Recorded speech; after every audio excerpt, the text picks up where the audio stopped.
아파트는 또 좋은 아파트 살아요. 수성구에. 그런데 제일 큰 안방에 뭘 하느냐. 이 남편은 하루 종일 들어앉아가지고 무엇을 조립하고 만드는 거예요. 한 번은 제가 너무나 궁금해가지고 신방 갔다가 그 문을 똑똑거리고 문을 열고 한번 들어가 봤어요. 들어가 보니까 막 그냥 그 큰 방이 막 난장판이야. 무엇을 만드는지, 무엇을 갖다 놨는지, 온갖 고물 찌꺼기 다 갖다 재놓고 그 앉아가지고 하루 종일 그 몇 개를 만들었더라고요. 만들었는데 특허는 못 내고. 근데 또 전화하는 거야. 그러니까 뭐 돈만 생기면은 거기에 필요한 그 모든 것을 막 그냥 도구, 온갖 고물상 다 뒤져가지고 자기생각하는 것을 만들기 위해서 온갖 짓거리기 다 들고 가지고 또 그 큰 방에 갖다 놔놓고 그것도 권사님이 막 스트레스를 평생을 그렇게 한다는 거예요. 왜 그러냐면은 자기 어떤 성취 욕구를 이루기 위해서 그렇게 하는 거예요. 물론 그 성취 욕구를 이루면 참 보람을 느껴요. 그런데 실제 그 보람이 오래 가지를 못한다는 게 문제라 그 말이에요. 우리 학교 선생님들이 그죠? 언제 제일 보람을 느끼냐면은 가르치던 제자들이 그 선생님의 은혜를 기억하고 찾아와가지고 이렇게 자그마한 선물을 준비해서 와서 인사하고 이렇게 할 때 그 학교 선생님들이 그 제자들을 가르친 보람이 그때 난다는 거예요. 그때 정말 이 선생, 교사가 된 이 선생님의 스승이 된 그 자신에 대한 무한 행복감을 그렇게 이제 느낀다는 거예요. 유명한 건축가들이 있지 않습니까? 자기가 설계해갖고 자기가 꿈꾸는 그 어떤 건축물을 이렇게 완공했을 때 그때 최고로 희열을 느끼고 그때 최고의 행복감을 느낀다는 거예요. 근데 이런 세상적인 성취욕은요, 얼마 가지를 못해요. 왜냐하면은 그것을 내가 목표를 이루고 그 무엇을 성취했다고 할지라도 또 다른 높은 수준을 또 기대하기 때문에 또 다른 것을 성취해야 돼요. 그러니까 사람에게 있는 이 성취욕은요, 이거는 그냥 마지막이 없어요. 무엇을 이루면 또 다른 걸 이루고 싶은 한도 끝도 없이 뭔가를 계속해서 얻고자 하는 이런 성취욕. 이것은 결코 우리 인생을 진정한 행복한 삶으로 이끌 수가 없다는 거예요. 그리고 또 하나 사람에게 또 뭐가 있느냐면 무엇을 자꾸 소유하고픈 욕구가 있어요. 소유하고픈 욕구. 아파트 17평에 살면은 아파트 25평 사는 분 부럽고 그걸 또 소유하고 싶은 거예요. 그런데도 정작 25평 어렵사리 수년 동안 참 뼈 빠지도록 일해갖고 저축해갖고 그 사놓으면은 또 34평짜리 아파트가 또 부러워지는 거예요. 무엇을 아무리 좋은 걸 소유해 보세요. 차가 없을 때에 옛날에 참 조그만한 티코 같은 그런 조그마한 차를 구입해서 또 막 그 차가 너무 소중해가지고 아침 저녁으로 막 닦고 설고 막 씻고 막 그냥 애지중지 그렇게 하지만 그거 한 1, 2만 타보세요. 그러면 서서히 눈이 어디로 가느냐? 뭐 아반떼나 소나타 뭐 이런 식으로 눈이 가는 거예요. 그런데 아반떼 소나타 차를 또 구입해야 된다. 한 1, 2만 타보세요. 그러면요 더 높은 CC 좋은 차, 뭐 그랜저나 뭐 요즘 최신형 차가 나오잖아요. 점점 그런 차를 더 선호한다는 거예요. 그래서 사람의 이 소유욕도요, 한도 끝도 없는 거예요. 내가 무엇을 소유하면은 행복할 것 같지만은 막상 그것을 소유해보면은 아니라는 거예요. 여전히 허전하고, 뭔가 부족하고, 뭔가 갈급해지고. 그리고 또 하나는 뭐냐면, 사람이 자꾸 뭔가를 이렇게 쓰고 싶은 욕망이 있어요. 쓰고 싶은. 돈 많은 분들은 자기가 버는 그 돈으로 뭔가를 자꾸 사고 싶고, 사용하고 싶고, 쓰고 싶고. 그래서 뭐 때로는 뭐 좋은 옷도 사 입고, 좋은 차도 사서 한번 굴려보기도 하고, 뭐 이렇게 자꾸 이렇게. 그런데 여러분, 돈이 아무리 많아도 돈의 그 가치만큼 사람이 행복해질 수가 없어요. 돈이 없을 때나 있을 때나 결론은 똑같은 거예요. 없는 사람은 없는 중에도, 있는 사람은 있는 중에도 그 결과는 똑같은 거예요. 여러분, 돈 많은 사람이 더 잘 살고 행복할 것 같죠? 절대로 그렇지 않아요. 절대 그렇지 않아요. 돈 없으면 불행합니까?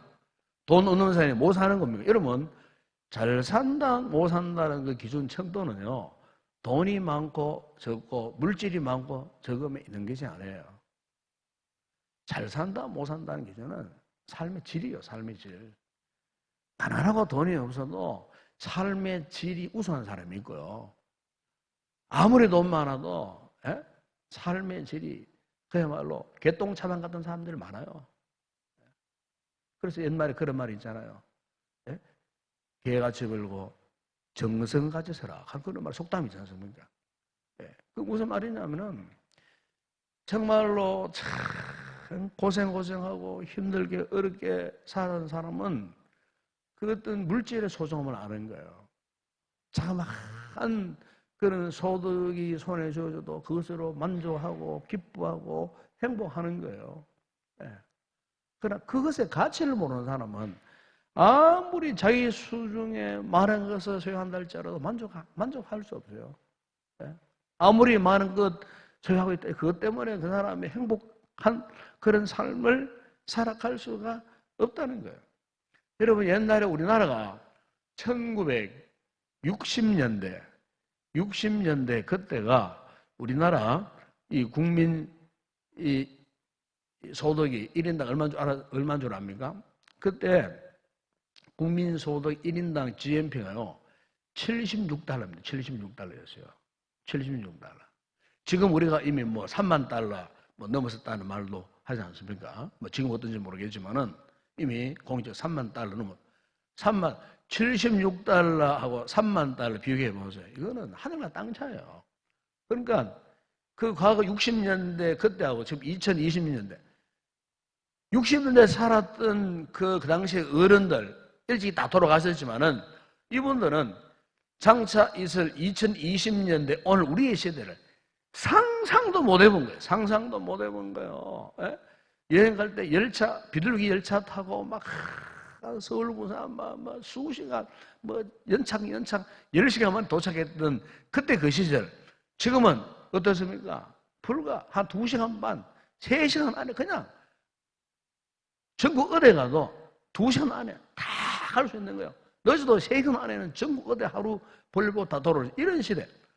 60년대에 살았던 분들은 지금 오늘 우리의 시대를 상상도 하지 못한 거예요. 그때 우리나라가 76달러였는데 지금 우리나라보다 훨씬 더 못 사는 필리핀은요 170달러. 태국은 좀 더 살아가고 220달러였어요. 지금 우리하고 비교가 안 되잖아요. 그런데 보세요. 그 시대에 그렇게 가난하고 그렇게 힘들고 지지리도 못 살고 보릿고개를 넘었던 그런 시대. 그런데요. 그때 행복한 사람들이 있었어요. 삶에 만족하고 기뻐하고 감사하며 살았던 사람들이 있어요. 누군지 압니까? 교인들이었습니다. 우리 한국 교회 성도들이었습니다. 그때는요, 이런 금요 기도회가 그냥 이렇게 심야 기도회가 아니었어요. 저는 8시에 모이면은 밤새도록 새벽 기도 마치고 집으로 다 돌아갑니다. 토요일 날 아침에. 그리고 모든 집회 때 그냥 인사님이네. 저 어릴 때 기억이 나요. 부모님 따라가고 손 붙잡혀가고 철학기도 가고 우리 어릴 때 기도하겠어요. 밤새도록 잠만 자는 거지. 어른들은 예, 보면은 막 눈물 흘려 기도하고 막 뭉치고 막 모여가지고 막 기뻐하고 한참 찬양하다가 쉬는 시간이 있었어. 그러면 이제 뭐 생강차끼리 가지고 한 달씩 먹으면서 겨울에는 또 잠시 있다 또 찬송하고 기도하고 새벽 늦게까지. 새벽 늦으면 뭐 자는 아이들 깨가지고 데리고 이제 줄줄 데리고 이제 집으로 돌아가는 거예요. 집으로. 그리고 그 하루 잤다가 그 다음날 또 주일날 예배 드리러. 무슨 집회하면은 인사 안 내네 막. 자리가 모자라가지고 가만히 깔아가지고 그 교회 현관 밖에까지 앉아가지고 막 집회를 하고 막 주일학교 인사내내였어. 인사내내. 그러니까 그 당시에 경제적으로 참 문화적인 어떤 혜택도 전혀 없는 그런 60년대, 그 70년대 그때 그 시대에 그래도 젊은 생각하면요 이 교회 생활, 신앙 생활 너무 행복했어요. 너무 즐거웠어요. 저희들 학창시절에 어린 유년주일학교 시절에 정말 교회밖에 없었어요. 친구들이 교회 마당에 그냥 와가지고 평일날에도 와글와글 모여가 놀고 선생님 들려줘서 성경 이야기 듣고 동화 이야기 듣고 그야말로 학교 마치면 교회를 다 쫓아오고 60년대 70년대요 한국 교회가요 그래서 엄청난 부흥을 일으킵니다. 일으키고 참 교회가 뜨겁고 영적으로 성장하고 신앙생활에 즐거움을 만끽하고 감사가 넘치고 오늘 우리 한국교회에 그 같은 부흥의 그 주초 세력들이 누구냐면 6070 세대 어른들 그분들이에요. 지금들 그분들은 지금 다 돌아가셨지만은 그분들이 오늘 한국 교회의 이 부흥의 주초를 이루고 이렇게 잘 성장해서 그 암울한 시대에 힘든 시대에 교인들이 얼마나 멋지고 신사적이고 얼마나 긍정적으로 밝게 사는지 몰라요. 예배당 가는 날에는 제일 좋은 옷 입고 여자분들은 제일 좋은 한복 흰 치마 저고리 다 입고 아이들은 교회 가는 날 제일 좋은 옷을 입고 예배당 가고 그렇게 했어요. 그렇게 우리 젊은 세대에 우리 전에는 잘 모르겠지만 옛날 우리는 그렇게 했어요. 교회 가는 게 너무 즐거웠어요. 너무 재미있었어요. 그러니까 교회 다니는 성도들이 그 시대에는 가장 행복했어요. 그런 시대가 있었습니다. 그런 시대가. 제가 왜 이런 말씀을 드리냐면은 제가 앞서 말씀을 드리지만은 우리가 아무리 자기 욕구를 충족시키고 자기가 소유하고 싶은 건 다 소유하고 자기가 쓰고 싶은 건 다 써봐도 결코 그것으로는요 인생이 만족하거나 행복해질 수가 없어요. 진정한 만족한 인생, 행복한 인생은 바로 오늘 여러분 성경을 보세요. 성경 보게 되면 거기에 41절에 이렇게 말씀하지 않습니까? 사도들은 그 이름을 위하여 능욕을 받는 일에 합당한 자로 여기심을 기뻐하면서 공의 앞을 떠나니라. 그 이름, 누구의 이름입니까? 예수님의 이름. 예수님 때문에 예수님의 십자가 복음을 전하다가 능욕을 당하고 고난을 당하고 고통을 당해도 그 예수님 때문에 그들이 어떻게 했다고요? 예? 오히려 그 핍박도 고난도 시련도 어려움도 합당하게 여기고 그러면서 기뻐했다 그래요. 여러분 그렇습니다. 오늘 우리가 정말 인생의 만족함이 어디 있느냐? 우리 인생의 진정한 행복함이 어디 있느냐? 예수 그리스도 안에 있습니다. 주님 안에 있습니다, 여러분. 믿으십니까? 주님 안에 있어요. 주님 안에. 여러분, 주님을 확실히 아시고 주님을 확실하게 믿으세요. 그리고 그분을 확실하게 인격적으로 그분을 사랑하세요. 인정하세요. 왜 예수 믿으면서도 기쁨이 없나? 감사가 없나? 매일같이 우울해지나? 암울해지나? 답답해지나? 괴롭나? 왜 그럴까요? 예수 그리스도 안에 온전히 있지 못하기 때문에 그래요. 주님이 내 안에, 내가 주님 안에 있는 그 사람은 열매를 많이 맺을 것이라. 그 열매가 뭔 줄 압니까? 열매는 외형적인 뭐 그런 것을 말하는 게 아니에요. 그 진정한 열매는 내적인 열매, 내적인 열매. 그 내적인 열매를 갈라디아서 5장 22절을 보세요. 성령의 9가지 열매를 이야기합니다. 성품. 내적인 열매. 사랑, 희락, 화평, 온유, 절제, 자유, 양호, 충성. 그죠? 이 열매. 그리고 우리가 예수 그리스도 안에 있으면 이런 열매를 맺게 돼요.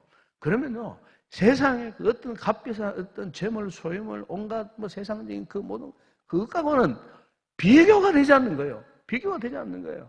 1세기 초대교회 성도들이 사도들의 시대에 얼마나 핍박이 심했습니까? 여러분, 얼마나. 예? 정말 너무나 극심한 핍박.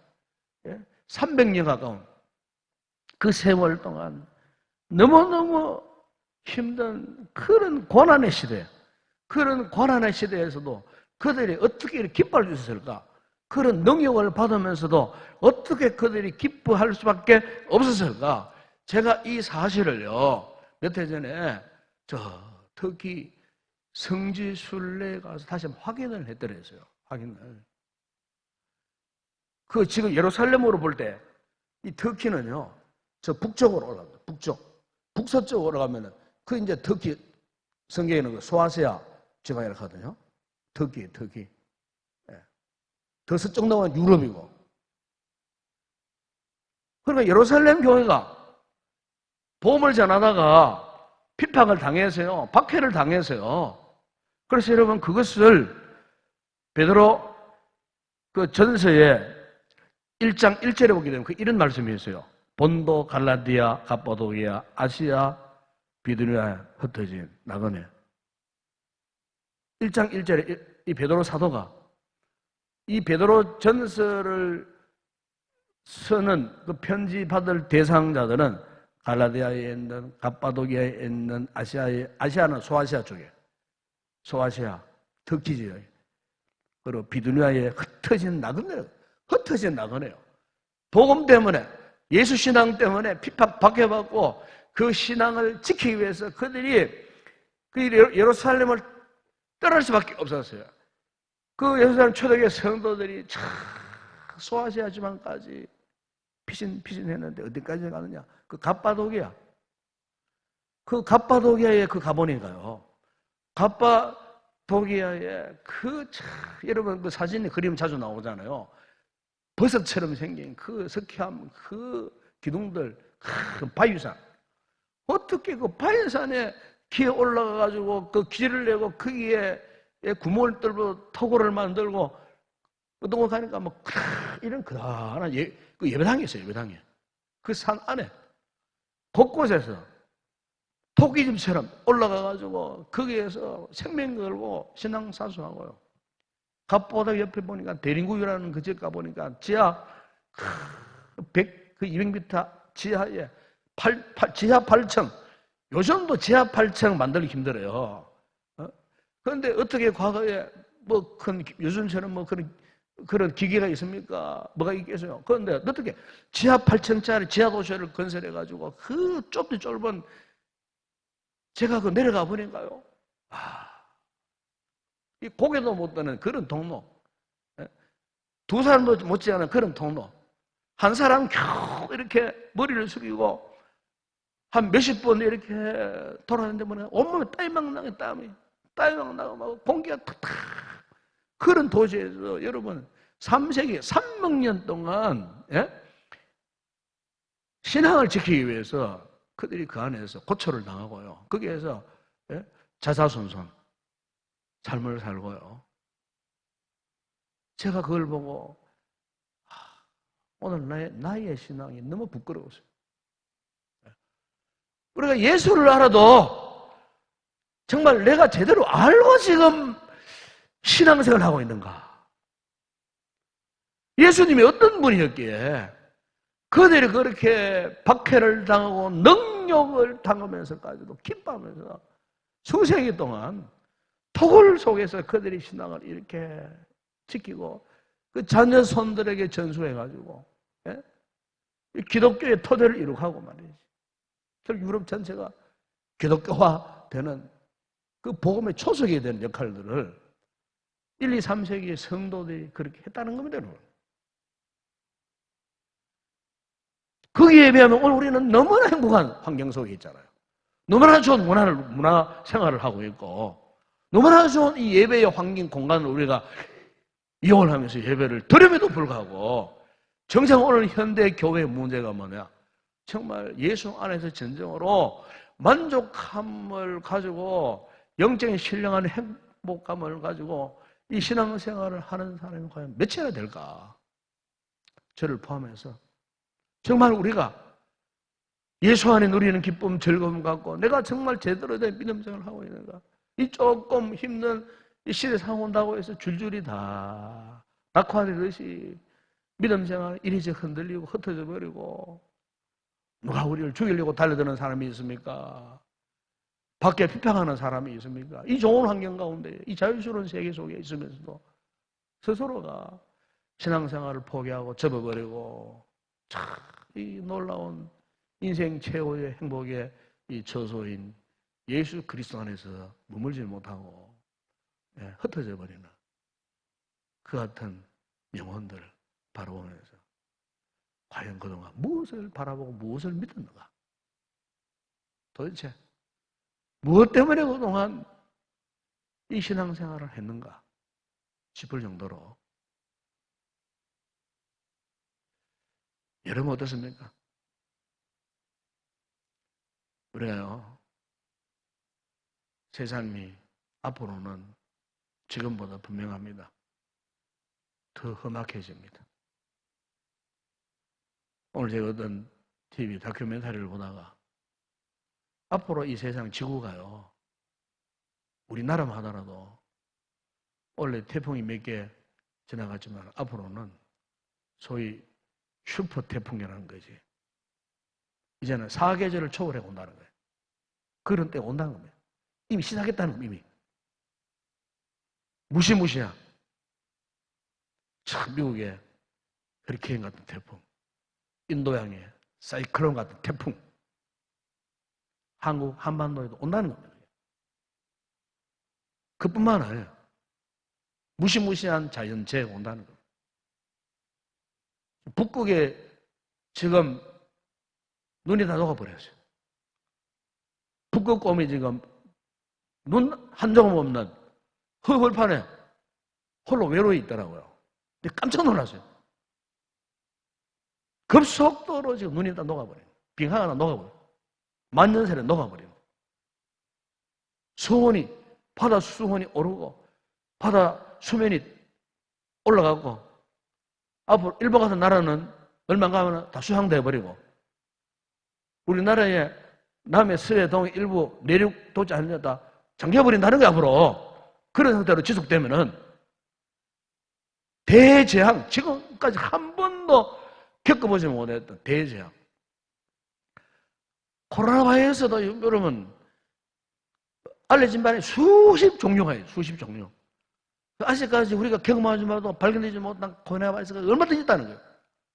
앞으로 이것보다 더 무서운 질병들이 창궐하는 시대가 온다는 거예요, 지금. 그러니까 보세요. 이 세상에 더 이상 뭔가 우리가 바라고 의지할 바가 있겠어요? 예? 어차피 우리 인생은 70에 80이라 그랬는데, 우리가 정말 사는 동안에 영원한 그 세계, 주님의 나라를 바라보고 우리가 턱 우리가 주님을 나의 최고의 바울이 고백했던 것처럼 보배로 생각하고 그분을 바라보고 그분을 의지하고 그분 안에서 참된 기쁨, 평화, 만족, 행복을 누리고 우리가 살아가야 되지 않겠느냐. 이 같은 이 신앙의 확신만큼만 우리 인생을 인생답게 해간다는 겁니다. 더 이상 여러분 세상 일 하지 말라는 말이 아닙니다. 돈 벌라는 소리도, 돈 벌지 말라는 소리도 아닙니다. 세상 일 접어두고 공부도 하지 말고 그냥 오직 뭐 교회만 나오라는 그런 말도 아니에요. 예. 물론 그거 다 중요해요. 그거 다 중요해요. 그것만 바라보지 마라 그 말이에요. 그것만 얻으려고 동분서주하지 마라 그 말이에요. 중요한 것은 우선순위에서 예수 그리스도가 우리 인생의 최고의 삶의 행복자이시고 그분 안에 머물러 있을 때에 우리가 진정 만족한 삶을 살고 기쁨의 삶을 살고 그리스도 안에 있을 때 그 어떤 위기, 시험, 어떤 것도 두렵지 않고, 여러분 오늘 우리의 믿음 생활이 바로 이것 아니겠어요? 이게 오늘 신앙생활 아니겠어요? 오늘 우리 성도들이 이런 분명한 믿음의 삶을 살 수 있기를 주의 이름으로 축복합니다. 오직 예수 그리스도 안에서 이 사도들처럼 예수 이름 때문에 그들이 능력을 받았지만은 오히려 그것을 합당하게 여기고 오히려 기뻐했던 것처럼 오늘 우리 성도들도 이 분명한 예수 그리스도 안에서의 신앙으로 앞으로 이 모든 위기를 돌파하고 승리의 삶을 살아가는 그런 양성을 되시기를 주의 이름으로 축원합니다.